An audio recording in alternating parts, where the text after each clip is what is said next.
खुलुमबाय दिनै तेतेलिगुरि कालाकुसि बारुवारि श्री श्री लक्ष्मी आरो माइनाव फुजानि फ्राय गिबियावनो बयनिबोसिम जोंनि गोरबोनि अननाय आरिनिफ्राय बरायनाय थाबाय।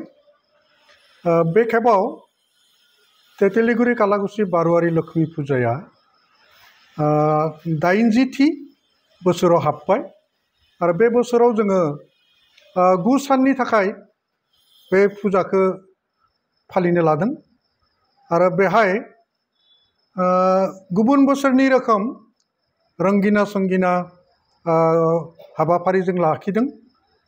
बिनि गेजेराव दङ माने खेराइ मोसानाय, अजापालि, नाम हमनाय, धुलिया, बिनि लोगोसे बरदय सिला थियाटार जोङो माने लिंदों आरो मोननै हाबाफारि जों लाखिदों हारिमु हाबाफारि। बे जाबाय फैगौ 7 अक्ट'बर खालि आरो बे 7 अक्ट'बर खालि माने निकिता बर' आरो आसा बर' बेखौ लिंनाय जादोंमोन हारिमु। आरो बिनिफ्राय 14 अक्ट'बर खालि माने आरो मोनसे हारिमु आफाद लिंनाय जादोंमोन। बे जाबाय निर्माली दास, बेखौ लानानै बे हारिमु माबाखौ खालामनाय जादोंमोन। नाथाय दुखुनांथावना बाथ्राया जाबाय मा, बावैसो जोंनि बयबो मोजां मोननाय अनजालु जुबिन गार्ग जोंनि गेजेरनिफ्राय गोजान जालांबाय आरो बिथांनि दुखुआव सारा आसाम सारा भारत दुखुजों गब'ना दोङो। आरो बे लेखायै जोंबो जुबिन गार्गखौ जे मोजां मोनो आरो बेनिखायनो बयनिबो हास्थायनाय लेखा हारिमु आफादखौ जोङो दोनथ'नाय जादों। आरो बेनिखायनो 7 तारिखआव थानाय हाबाफारि मामोन निकिता बर' आसा बर' बिथांमोनखौ जोङो खावलायबाय बिथांमोना जाहाथे बे हारिमु आफादखौ बोखारनायाव गाज्रि दामोनसै। आरो 14 अक्ट'बर खालि माने निर्माली दासाबो जाहाथे गाज्रि मोना बिनि थाखाय जों खावलायबाय।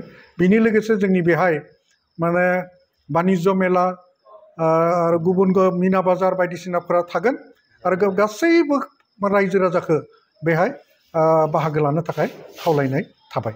जोङो जुबिन गार्गनि हाबाफारि लानाय जादों।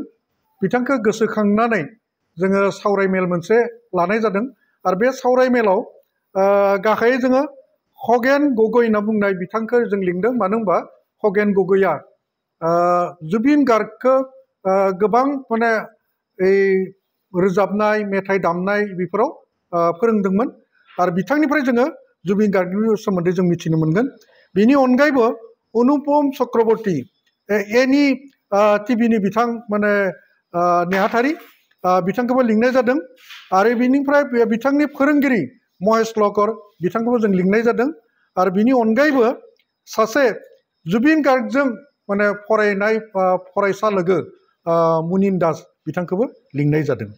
आरो बिनि अनगायैबो 14 अक्ट'बराव माने बे लांदां जानाय जायगाखौ सुफुंनो थाखाय मोनसे बर' नायजाब आफाद माने लानाय जादों आरो बे जाबाय बर'मानि सना माइनाव दोलो। गतिके बेखौ रायजो राजाखौ जों खावलायो बयबो लैहोर लैहोर फैनानै बे हाबाफारिफोराव बाहागो लागोन आरो माने लोक्षि फुजा एबा माइनाव फुजाखौ जाफुंसार होगोन होननानै जों आसा खालामो।